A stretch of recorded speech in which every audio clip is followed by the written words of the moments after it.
Hey everyone, in this video, I'm going to show you how to easily upgrade your one card credit limit. Your credit limit is basically the maximum amount your lender allows you to spend. Going over it can lead to fees and even hurt your credit score. So if you want a higher limit, here are the simplest steps you can follow. Step 1. Build your credit score. Your credit score shows how well you manage your payments. A higher score means better chances of getting a higher limit. You can monitor it for free using apps like OneScore. Step 2. Keep your credit limit utilization low. Don't max out your card. Try to use only a small portion of your limit. This tells banks that you're responsible with credit. Step 3. Maintain a good income to debt ratio. Banks check how much you earn versus how much you owe. The lower your monthly debt, the higher your chances of getting a limit increase. Step 4.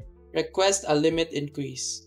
If you're already a cardholder, just contact your bank or apply through the app and submit any needed documents.